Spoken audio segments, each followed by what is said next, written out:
Ryuga Gotoku Studio is very well known for its Yakuza franchise. However, in 2018 they brought to the world a whole new installment, Judgment. It occurs in 2018 in the same town of the Yakuza game, Kamurocho. The game tells the story of Takayuki Yagami, a former lawyer and now a private investigator. After a horrifying murder and a trial that Yagami took part in, Yagami decided to try and locate the murderer. This led him to a very complicated situation with a lot of hidden and horrifying secrets. But is this game worth playing? Is it worth spending hours of gameplay time? Well, you decide for yourself after this list of 10 good and bad things in the game, Judgment.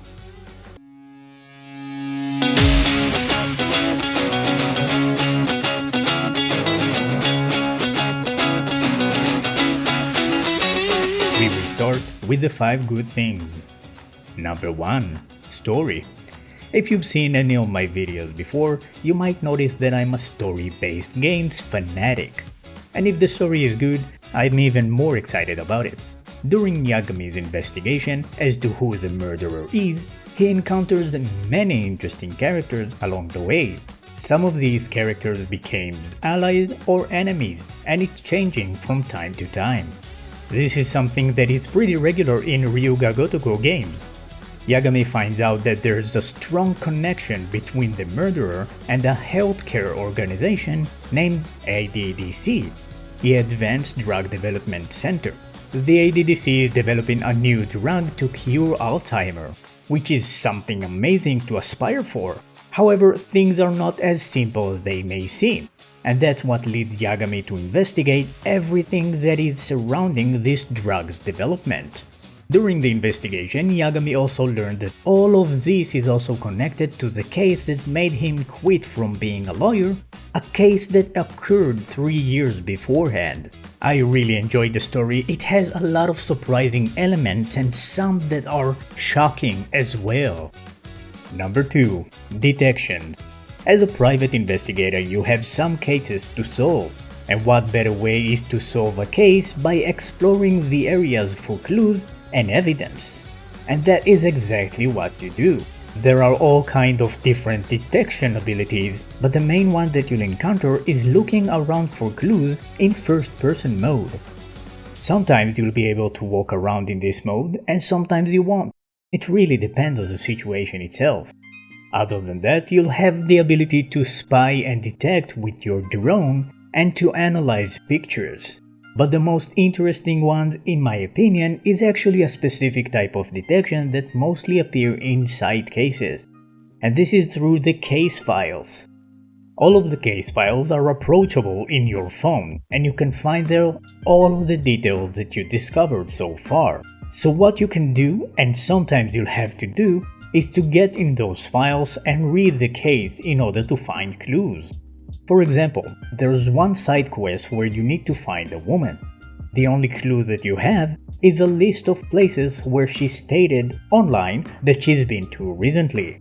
She reported online every few minutes, and in the last update she says that she's eating onion ring. In order to find her, you'll need to follow the clues of these places until you find the only place that sells onion rings. Now it sounds very tedious, but I enjoyed it. In the main story, there aren't many cases like this, and even though that there are somewhat like this, are way easier to solve. Number 3. Side cases and friendships. I personally enjoy doing side quests in games. However, there are some games that made them very poorly. This is not the case here. These side quests are coming in two forms, side cases and friendships.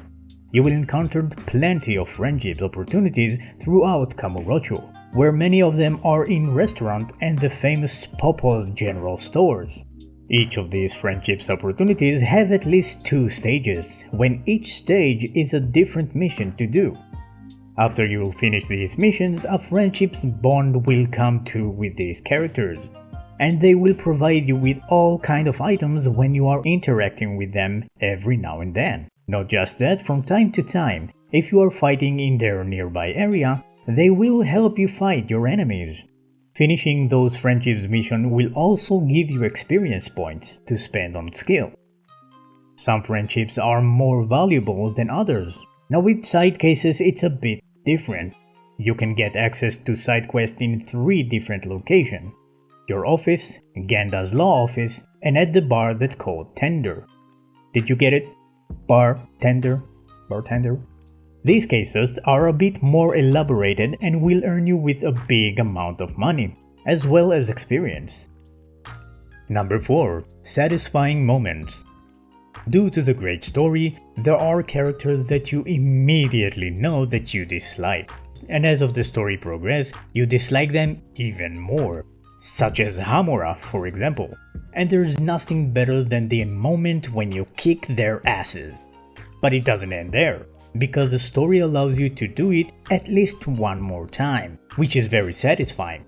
There are also some satisfying moments in the side quests as well, but I'm not counting the times where you finally get to finish an annoying and recurring mission. But the most satisfying moment of them all must be at the end of the game, where everything comes to conclusion, and that's something that I always like in Ryugo Gotoku games. No matter if it's frustrating along the way, the ending just worth it. So yeah, there are a lot of satisfying moments. Number 5. Character building. At the first 2 chapters of the game, I found it very hard to connect with the main character, and that because at that point most of the story didn't even revolve around him almost at all, which made it feel like I was playing an NPC. However, I knew that it wouldn't be the case for long. And when the moment came, and the story so far has started to connect to Yagami personally, that's where I really learned to like him.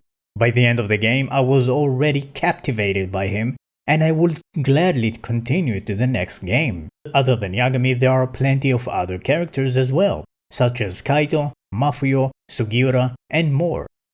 Most of these characters have really good backstory, and it is very easy to emotionally connect to many of them. Not just that, each character has their own valuable personality trait that adds a lot to the story. For example, Kaito will blindly trust Yagami and do everything to help him, and Sugiura will trust his own intelligence and capabilities even if they are in conflict with Yagami's directions. Character building is very important to the plot, and the game does it very well. Making this video is a lot of fun, and I wish that I could make more for you. But in order to do so, I'll need your help. If you don't mind, please subscribe, leave a comment, and leave a like. And let's continue with the list. The 5 bad things. Number 1. Slow start. As I stated earlier in this video, at the first 2 chapters I wasn't really connected to Yagami, and that is part of the reason that the game started slow. Now, although it was my own personal experience, I've learned that many other people felt the same way. Other than that, the story itself also started very slow. It started with a brief interesting moment introduction to the main character, and then the story slowed the pace so much that it was hard to follow. Of course, there are some valuable pieces of information at the beginning, but it was a bit boring and therefore not easy to keep track of. I think that they could have done much better here. Maybe add a few more personal affairs regarding Yagami. Number 2. Side quest decision. This game has many situations where you can choose what to say or do. In the main story, you'll have a few choices when it comes to dialogue, and if you choose the correct one, you'll get experience point. If you choose the wrong one, then you'll have to choose again, and you won't get the experience points. However, in the side quests, there are many choices that you can make, and almost none of them give you anything special. Now, is it a bad thing? No, but it is a waste of time? Yes. Not only that, there are all kinds of choices that you can agree or disagree to, but here's one of my biggest problems. In some cases where you have the choices to agree or disagree, you can't really disagree. I remember 2 specific points where I had these choices, but when I chose to disagree, it just brought me back to that same decision to make. I tried to disagree about 10 times and it didn't even budge. It just kept looping until I agreed. It was a waste of my time and also my in-game money. If I wanted that money back, I needed to go through all of these side quests. And that's quite annoying, frustrating, and time-consuming. Number 3. Lockpicking. There are two methods to bypass locks. One is with a lockpick tool, and the other one is with a thin wire. Although there are some moments in the main story that you require to open a door with a lockpick, there isn't even one that you need to open with a thin wire, which makes it a side quest only method. Well, that's not entirely true because you learn how to do it in the main quest, and then you never get to use it again, unless you do some side quests. It can be fun if you're into it, but this is also something that you could live without. Now, if they would have added a significant value to it, like a hidden room that have a really cool weapon or a big sum of money in it, I wouldn't say that it doesn't have any value. It is a shame because it could have been a pretty fun things to do. Number 4. Street gangs. In Kamurocho, there are a few fixed places where you can find street gangs. These gangs will go after you at the moment that they see you. You can either run away from them or fight them. If they notice you and you are too close to them, then they will get you into a fighting sequence. Now, although there are benefits in fighting them, such as getting XP and items, it is still quite annoying to fight them every time. As the game progresses, these gangs will become stronger. Now, there's also one more part of these gangs, and it's the 𝐄𝐏 gang. The 𝐄𝐏 has 4 bosses, which you'll encounter each of them as the main game progresses. From time to time, you'll get a threat level indicator on the screen, which will create more gangs on the map and will spawn these 4 bosses all around the map. They are like mini bosses and they are strong. By defeating them, you'll get XP and a present from the townspeople. It becomes very frustrating when you are trying to get to somewhere and they will stop you along the way. Number 5. Minigames. There are all kinds of minigames that you can play. Shogi, darts, poker, blackjack, and more. Now, I'm not saying that these are bad games. They can be quite fun if you are into it. However, some of them are just too annoying, and the other characters that you are playing with can be also annoying as well. In one match they can be bad at the game, on another time they will be very good. It's the inconsistency of the minigames that I found to be bad. And that was the list. In conclusion, if you manage to survive the slow start, you are in for a treat. The characters are very interesting and fun to learn about.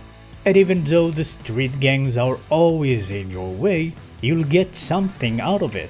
But I think that it's worth to mention that some of the things in the side quests are just too frustrating, and it does raise the question of if it's worth it. Now, I will rate this game as 8 out of 10. If you play this game, please let me know what do you think about it in the comments below. Leave a like, subscribe, and the most important thing, take care of yourself. Now, thank you so much for watching this so far. Have a great day everyone, and don't forget, enjoy your games.